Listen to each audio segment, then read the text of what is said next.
A major update from a years-old murder case. A jury trial finally set for a man accused of killing his mother. The next time you crack open the cover of your new favorite novel, it could be at City of Moorhead's newest library, The Loop, a timeline of when you can expect to get into this building. Coming up. And the Fargodome Authority making another attempt at getting the Fargo Convention Center in its building. We have those details coming up. Valley News Now is live.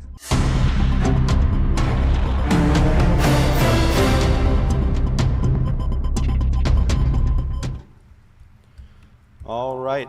Well, let's turn that down. Good afternoon, everybody. Welcome into your Valley News Now afternoon update. I'm Devin Fry, bringing you what we're working on here in the Valley News Live newsroom throughout the day and beyond. We'll be vague about it. You have to stay tuned to figure out what I'm talking about.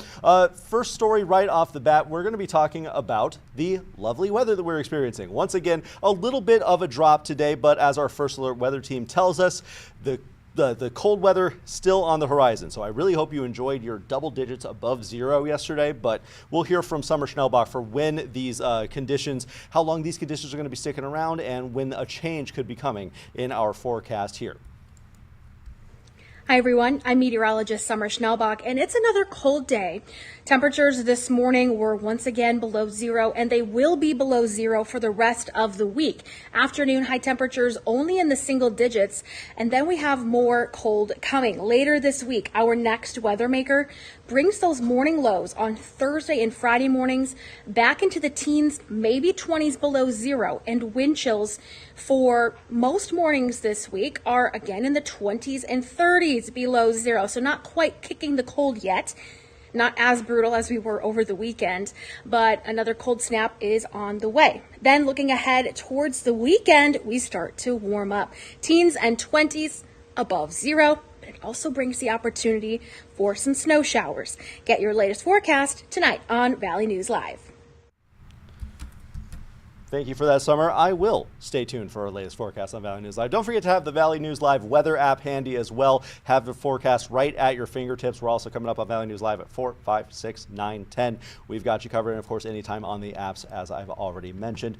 One thing to look forward to today that we have at the end of our segment, as we always do, is the road conditions. I'm going to give you a brief look. This is what we call a tease in the business, folks. You can see a lot of green around here, but if you really look close, there's some blue in our area. I'm going to leave you hanging on what that means. We're going to talk a little bit about that at the end of our Valley News Now segment, so be sure to stay tuned. I got to get you guys, I got to keep you guys around for the rest of the show. I got you in. Now I got to keep you around. Now let's go ahead and talk about what we've been working on in the Valley News Live newsroom today, starting with a big update that we just got into the newsroom right before we came in here today. Major update in a Moorhead murder case from back in 2022. James Coley Jr. now scheduled to stand trial in September for the murder of his mother. According to new court documents, a 3-week jury trial is set to begin September 28th. Pre-trial hearing scheduled for late August. Coley's charged with second-degree murder in his mother's death. She was found stabbed to death in her Moorhead home in December 2022. Court documents say Coley had been arrested just 4 days before the murder on domestic assault charges. He had threatened his mother and told her, quote, "I am ready to take your life." He was released from jail with a restraining order prohibiting contact with his mother. He's been held on a $3 million bail since January of 2023.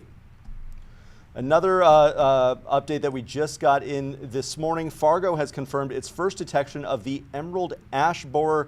Bad news for the trees in our area. City forestry staff discovered the invasive insect this week. Keep in mind, it was like 30 below last week, and so these things are resilient. We have an image of what these creepy little guys look like.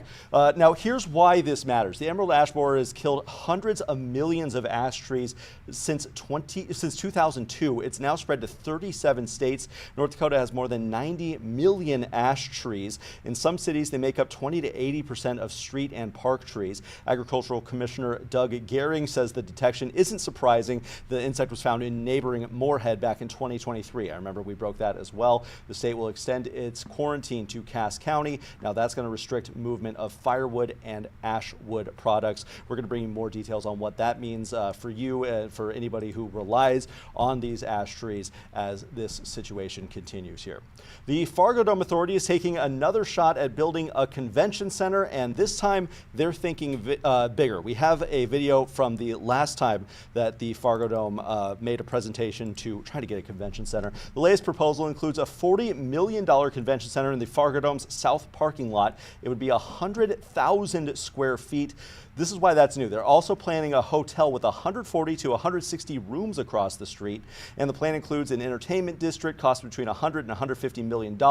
So that's things like restaurants, a plaza, and outdoor theater. Fargo Commission is also considering other locations near Bruhala, Shields Arena, and the Fargo Civic Center. Construction would be funded by a lodging tax voters approved back in 2024. And we have been following this convention center as the attempts to build a convention center here in Fargo all throughout the process there. You can find more on the proposals submitted by those other locations like Bruhala and more on our website right now. Go ahead and check for that if you're interested in that. Moorhead taxpayers just approved nearly $6 million a year in new school funding, but now the school board is talking about cuts. During Monday night's meeting, the board voted unanimously to consider cutting education programs and positions. Now, at this time, they're directing administration to find ways to reduce spending. The board cites changing enrollment and financial limitations.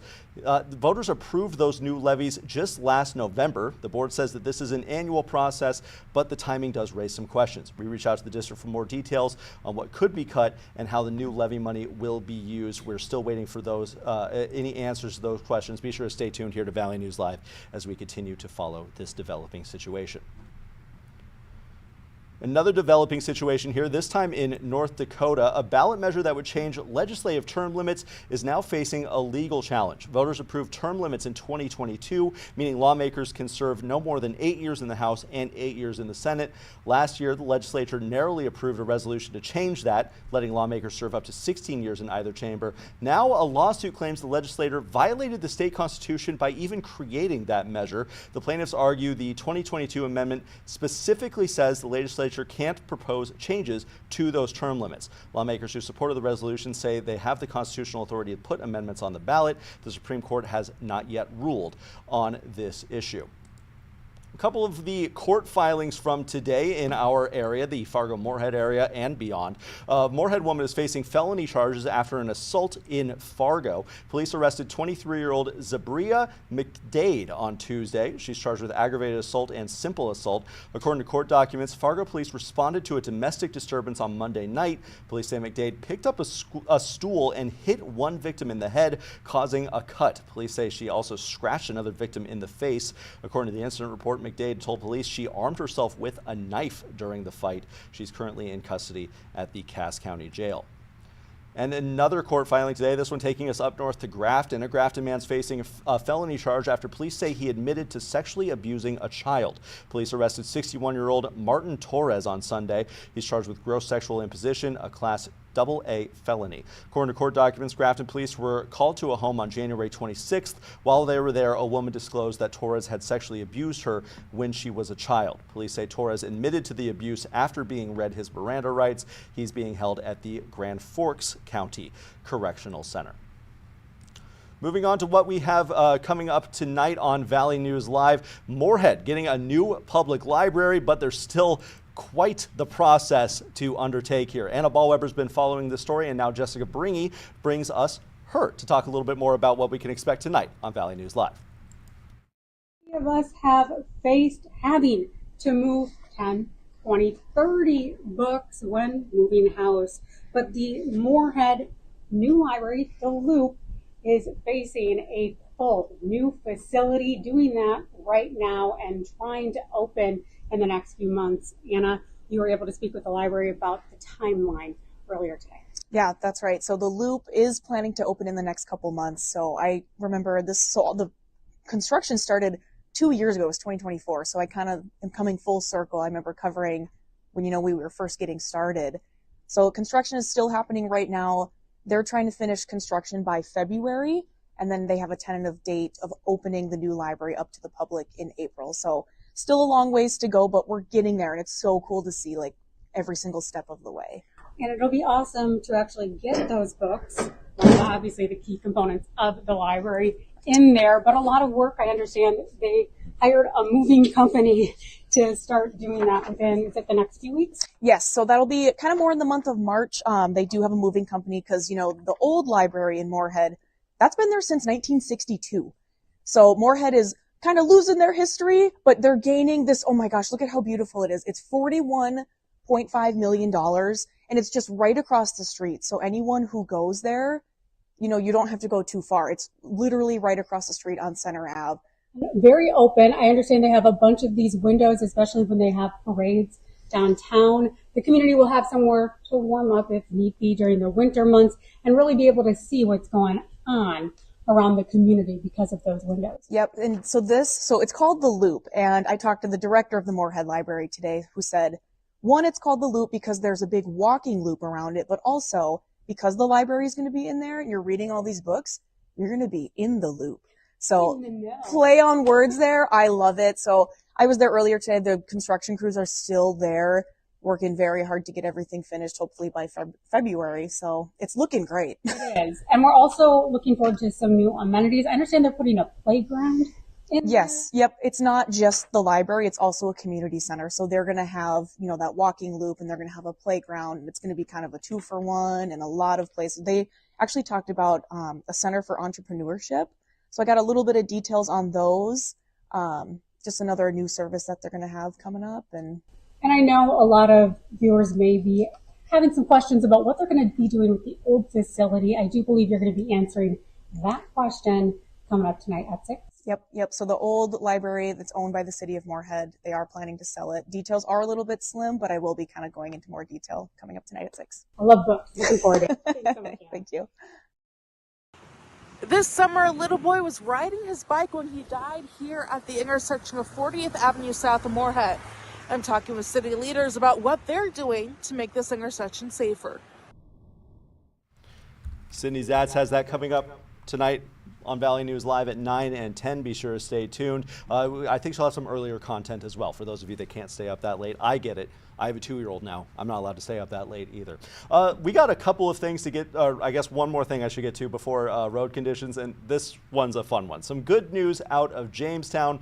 The James River Humane Society is celebrating the adoption of Tamra, a dog who beat incredible odds to find her forever home. Tamra and her sister Tia were rescued from severe neglect this summer. Veterinarians said they were near death. After about a year of rehabilitation, Tamra, that's Tamara. It's Tia and Tamara, sister. I should have known that. Tamara's made an amazing recovery. The shelter calls her one of the best behaved dogs they've ever housed. She's potty trained, loved everyone she meets, including kids, cats, and most other dogs. Tamara's sister Tia is currently in foster care and is also available for adoption. I will say, anytime that there is a fun or good dog adoption story, I will run it on my show here on Valley News Now. They give me that kind of freedom, and I'm going to abuse it. Now let's take a look at the road conditions before we get you out of here. We'll start in North Dakota, and then we'll go over to the Minnesota side of things. Now, good news with the conditions we've been having, mostly green. Green is good. Green is all clear. Now there is in town here on the I-94 and I-29 stretches, there is the candy cane like with the blue stripes on there. That means scattered wet or slushy roads. Really nothing too insane. You should be fine. Just make sure to give yourself some time as you make your way out the door. Of course, when the interstates have this mark on them here in the cities, that usually means that the side roads are even worse in the Fargo, Moorhead, West Fargo metro. So something to be aware of as you make your way out the door, as you're getting ready to go home or wherever you may be going for the day. We've got you covered there. We're going to pull up the Minnesota side of things as well. I should have had that done before, but here we are. Yeah, we're going to look at the plow cameras and the traffic cameras in Minnesota here. There we go. I got my computer back. Now, let's zoom in to our area here. Let's take a look at the interstate on I-94 in Moorhead. As you can see, it looks great.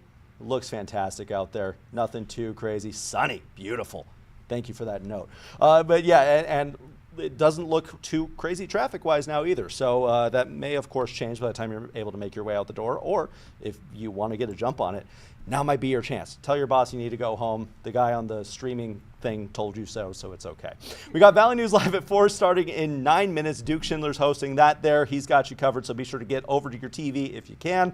If not, we have you covered on your smart TV, your phone, your computer, wherever you find your information. We will be there to bring it to you on Valley News Now. But for now, I'm Devin Fry. Thank you for joining us for this Valley News Now afternoon update. We will see you tomorrow, same time, same place.